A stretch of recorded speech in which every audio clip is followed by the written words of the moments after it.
In an emotional and impassioned address, Karoline Leavitt took to the public stage to express deep concern over the direction the lawsuit was taking, framing it as something far more damaging than a personal legal conflict. She described the situation as a high-stakes crisis with consequences that extended far beyond the courtroom, arguing that it was fundamentally reshaping the landscape of American discourse. Her message was framed not in legal terms, but in moral and societal ones, as she called on her opponent to consider the broader impact of continuing down this legal path. Throughout her speech, there was a clear emphasis on unity, a desire to transcend the hostility that has come to characterize so much of contemporary political interaction. She emphasized that this wasn't about conceding ground or admitting fault, but about recognizing that the costs of this lawsuit could be catastrophic to the very fabric of civil dialogue. With emotion rising in her voice, she described a nation, fraying at the edges, where disagreements are no longer settled through debate or compromise, but through litigation and public shaming. In that light, she painted the lawsuit as a symptom of a deeper illness, one that required courage and restraint to begin healing. Her plea was direct, heartfelt, and deeply personal. She implored her opponent to see beyond the immediate battle, and instead focus on the broader picture, the need for a functional political environment where people can hold differing opinions without fear of legal retaliation. She made it clear that this wasn't about her personal comfort or political reputation. Rather, it was about stopping what she described as an escalating cycle of vengeance that benefits no one and harms everyone. In her words, continuing with the lawsuit would only serve to deepen the divide, inflame public tensions, and offer yet another spectacle that distracts from the issues that truly matter to Americans. Leavitt spoke about how political disagreements have always been part of the democratic process, but she warned that we are now entering an era where disagreement is being criminalized or financially punished. She asked, rhetorically, where that road leads. If one person's speech can lead to a lawsuit of this magnitude, then what message does that send to everyday citizens? She suggested it sends a chilling warning that participation in the public square now comes with personal risk and potential ruin. This, she insisted, is not how a free society operates. There was a notable shift in her tone as she began to speak about the emotional and human cost behind public legal battles. She acknowledged that both parties had likely felt wronged, insulted, and maybe even attacked, but that continuing to feed those wounds with court filings and legal fees would only ensure that no healing could ever take place. She talked about the toll that extended public litigation takes, not just on the individuals involved, but on their families, communities, and supporters. According to her, this kind of high-profile legal spectacle invites outrage, ridicule, and division, not resolution or understanding. At several points, Leavitt turned the attention outward, asking the audience to reflect on the broader implications. What kind of message are we sending to the next generation, she asked, if this is the way we now handle disputes? She invoked images of younger Americans watching from the sidelines, seeing leaders resolve political friction with lawsuits rather than conversation, mediation, or even respectful disagreement. That, she argued, sets a dangerous precedent, not just for politics, but for society as a whole. In a particularly poignant moment, she paused, allowing silence to underscore her next words. She spoke of the potential for grace, how powerful it can be to choose peace over punishment, resolution over retribution. She made the case that real strength lies not in pressing forward with a fight simply because one has the legal standing to do so, but in stepping back, reassessing, and choosing a higher path. To her, this wasn't a sign of weakness. It was an act of courage, maturity, and patriotism. Her message remained consistent throughout. This lawsuit, no matter how justified it might appear in narrow legal terms, would inflict a broader social and moral cost. She warned that the ripple effects would be long-lasting and potentially irreversible. It wasn't about vindication or winning. It was about doing what was right for the country, for the political system, and for the people, who still believe in respectful disagreement and the possibility of unity, even in divisive times. Karoline Leavitt's remarks took a sharp and focused turn as she laid out her concerns about the broader implications of the lawsuit, framing it not merely as a legal dispute, but as a symbol of something far more troubling, a trend toward the weaponization of the legal system for political ends. She warned that the case stood as a cautionary tale for what happens when lawsuits become tools of ideological warfare rather than instruments of justice. The tone was urgent, serious, and at times defiant, as she called attention to what she described as a growing effort to suppress opposition through legal intimidation. She began by emphasizing that the courtroom was never meant to serve as a battleground for political differences. The judiciary, she said, should be a place where truth is pursued, not where power is enforced. In her view, the lawsuit represented a shift in how politics is conducted in America, a shift away from open debate and toward punitive legal action, designed to isolate, silence, and ultimately destroy political adversaries. She argued that when the legal process is used as a weapon rather than a safeguard, it ceases to serve justice and begins to erode it. Leavitt warned that this kind of action sends a dangerous signal to anyone who dares to challenge dominant narratives or powerful institutions. According to her, it tells citizens that if they express the wrong viewpoint or associate with the wrong ideology, they could find themselves dragged into court, forced to defend not only their words, but their right to speak at all. She asserted that this isn't just about the immediate consequences of one case, it's about setting a precedent that could shape political discourse for years to come. She cited the enormous financial cost of defending oneself in a case of this scale, making the point that even being proven right in court often comes at an unbearable cost. For most people, the mere threat of a lawsuit of this magnitude is enough to keep them silent. She argued that the chilling effect is not theoretical, it's real and already taking place. Individuals across the political spectrum are watching closely, and many are likely concluding that it's safer to stay quiet than to risk becoming a target. This, she said, is how a free society quietly transforms into a controlled one, not through overt censorship, but through intimidation cloaked in legality. Leavitt expressed deep concern that allowing this type of legal action to go unchecked could result in an environment where political disagreement is criminalized. She pointed out that it's not just about what is said, but who is saying it. In such a climate, only those with the wealth, influence, or institutional support to defend themselves will have the freedom to speak without fear. Everyone else will self-censor, not because they've been convinced to change their minds, but because they're afraid of the consequences. That, she argued, is not freedom, it's coercion. She underscored that these tactics are not new in history, but are increasingly visible in modern times, often dressed up in the language of justice, equity, or accountability. But she was adamant that there's a difference between seeking redress for legitimate harm and using the court system to settle political scores. The distinction, she said, matters immensely. Once that line is crossed and political actors begin using lawsuits to punish rather than to protect, the legal system loses its integrity. It stops being a neutral arbiter and becomes an extension of ideological power. In her plea, she stressed that this isn't about avoiding consequences. It's about maintaining a fair and functional democratic process. She argued that the true health of a democracy is measured not by how it treats those in power, but by how it handles dissent. A system that punishes dissenters through crushing legal measures is not a system confident in its own values. Instead, it is one that fears debate and seeks to maintain control by any means necessary. Leavitt concluded this segment of her remarks by urging a return to foundational principles: free expression, robust debate, and equal treatment under the law. These values, she argued, are being eroded not by legislation or executive orders, but by the strategic misuse of legal processes to control the public square.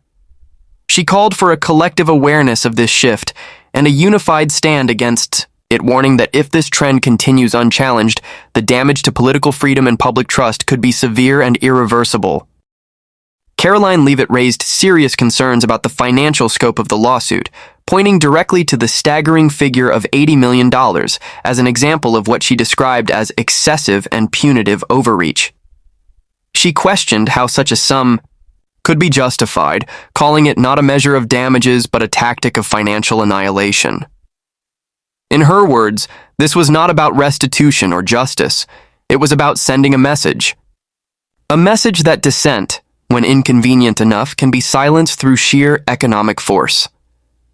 She emphasized that in a nation that prides itself on freedom of thought and expression, resorting to financial devastation as a means of accountability marks a disturbing shift. The danger, she argued, lies in the precedent this lawsuit sets. It tells anyone watching that the price for speaking out, even controversially or critically, might be a figure so astronomical that it not only bankrupts the individual, but also serves as a warning to others. She called the figure a weaponized dollar amount, calculated not for justice but for intimidation. Leavitt acknowledged that public figures are not immune from criticism, nor are they exempt from consequences. But she made a clear distinction between accountability and economic warfare. In her view, the lawsuit represents an attempt to win through legal attrition what couldn't be won in the public square, an effort to financially bury opposition rather than engage with it on the merits of argument or policy. She warned that, if this becomes a norm, it won't just affect political figures, but ordinary people who dare to speak up. She spoke passionately about the potential ripple effect across society. When lawsuits of this magnitude become tools of enforcement, it doesn't just silence one person, it chills entire communities. Activists, journalists, small organizations, and everyday citizens may start asking themselves if it's worth the risk to voice unpopular opinions. That kind of self-censorship, she said, is corrosive to democracy. It doesn't require a law to be passed or a regulation to be signed, just the looming threat of financial ruin. The $80 million figure, she noted, wasn't just excessive, it was symbolic. It stood as a kind of financial guillotine, meant to show what happens when someone steps too far outside acceptable boundaries. This isn't just about paying damages, it's about making an example. She compared the lawsuit to a warning shot, a way of telling future dissenters, this could be you. In her view, that kind of tactic doesn't belong in a free society. It belongs in systems where fear is the primary means of control. Leavitt challenged the logic behind such a large monetary claim. She questioned whether the sum reflected actual harm or whether it was inflated to create media attention, stir political loyalty, and maximize punishment. She asked how a single case, based on words and actions that are part of routine political life, could possibly lead to a number that rivals corporate fraud cases or environmental disasters. This wasn't justice measured in proportion, it was justice used as leverage. She warned that if figures like this are allowed to stand unchallenged, the court system risks becoming a place where power is measured not in truth, but in dollar signs. The wealthiest plaintiffs will always have the upper hand, while the less connected, the less powerful, and the less affluent will be left defenseless. The legal system should be the great equalizer, she said, not a weapon for the well-resourced, to destroy their critics. Throughout her speech, she returned to the idea that this wasn't just about one case. It was about a growing pattern. A pattern where financial threats replace debate, where lawsuits become the preferred tool of revenge, and where political battles are no longer fought in forums of ideas, but in courtrooms stacked with legal bills and headlines. She called on the public to see through the surface drama and understand the implications, that this level of legal aggression, especially over speech and political expression, undermines the values on which the country was built. Leavitt also noted the human side of such lawsuits. Behind the legal teams and the headlines are real lives, real families, real communities. She asked whether any sense of justice could truly be served by wiping out someone's livelihood and future because of a political disagreement. The damage, she said, doesn't stop with one person. It affects everyone who depends on them, everyone associated with them, and everyone who watches from the sidelines wondering if they're next. The $80 million demand, to her, was not a path to accountability, but a path to domination. It reflects a system increasingly willing to equate disagreement with destruction and criticism with liability. It reveals a disturbing willingness to pursue not just victory, but complete obliteration of those who stand on the other side. Karoline Leavitt's final plea during her speech was delivered with a tone of urgency and sincerity. She directed her words not toward the press, not to the pundits or political strategists watching from afar, but directly to the woman at the center of the lawsuit. Her message was not one of hostility or counterattack, but one rooted in a direct appeal to conscience, calling on her to take a step back from the conflict and consider the broader good of the country. It was not a demand, not a bargain, but a personal and passionate request. Let this lawsuit go, not for personal redemption, but for the nation's healing. She acknowledged the depth of the disagreement and didn't try to minimize the feelings of anger, betrayal, or frustration that may have led to the legal action. Instead, she embraced the complexity of the situation and appealed to the idea that maturity in leadership is not measured by how long one can hold on to grievances, but by the ability to release them in the interest of something greater. She framed the lawsuit as a fork in the road, a choice between perpetuating division or extending an olive branch in the name of national unity. Her voice grew more emotional as she described the state of the country. Polarization is no longer an abstract term in policy papers. It is something families experience at the dinner table, something coworkers whisper about instead of discuss openly, something that permeates every corner of public life. Continuing the lawsuit, she warned, only adds fuel to a fire that has already burned too hot for too long. The longer it drags on, the more it reinforces a message that political disagreement must be met with punishment instead of discourse. Leavitt emphasized that walking away from this case wouldn't be an act of surrender, it would be an act of leadership. She said that true leadership means knowing when to fight and knowing when to forgive. Letting the lawsuit go wouldn't erase the past, but it could open the door to a future where political opponents can see each other as fellow Americans rather than existential threats. The courtroom, she argued, should not be the last chapter in every public disagreement. Sometimes the more powerful decision is to stop writing in anger and begin again with understanding. She urged reflection, not just on how this lawsuit affects the individuals involved, but how it affects the national psyche. There's a cost that doesn't show up in court filings or news headlines, the cost of public trust, the cost of setting a precedent where vengeance is disguised as virtue.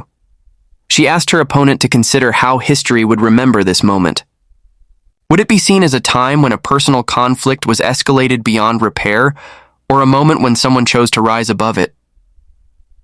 In a heartfelt moment, Leavitt spoke about what it means to love your country. That love, she said, isn't always about agreeing with everything that happens or with everyone who speaks.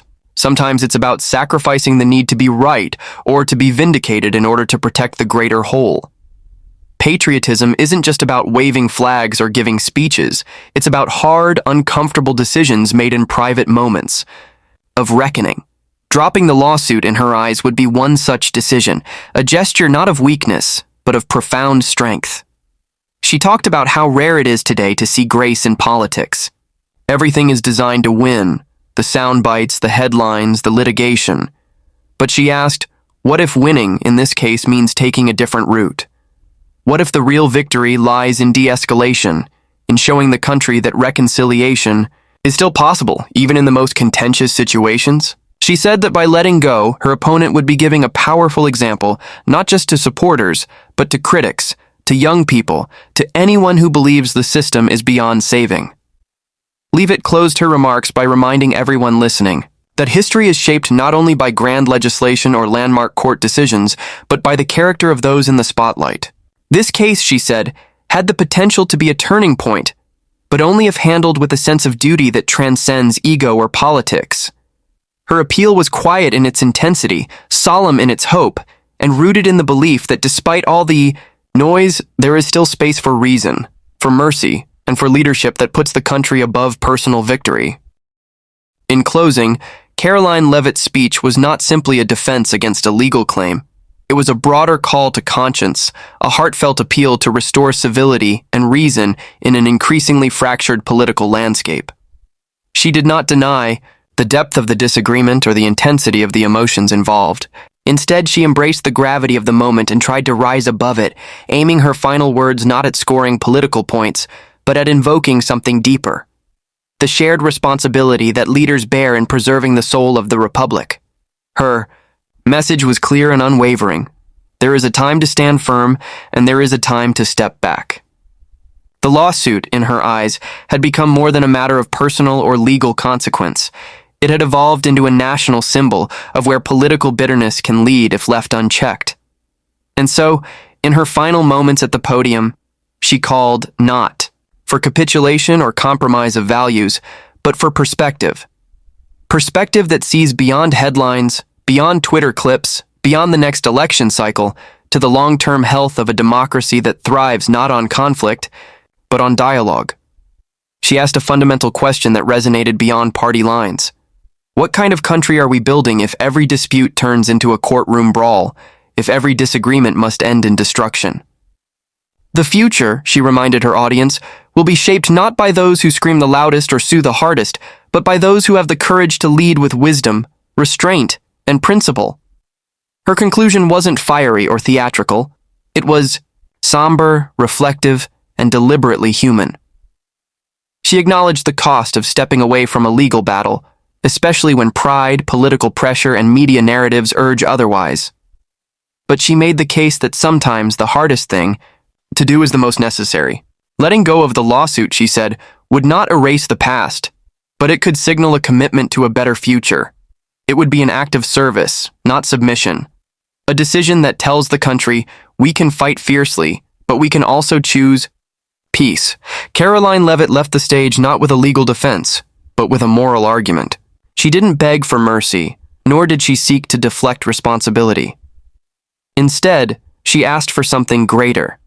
For one person to be bold enough to break the cycle, to take the first step toward reconciliation, and to remember that leadership isn't just about standing tall when you're right.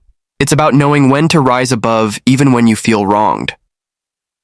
Her final appeal was a quiet but firm hope that reason might still matter, that personal differences need not define national destiny, and that in a time of loud division, a single act of grace could speak louder than any lawsuit ever could.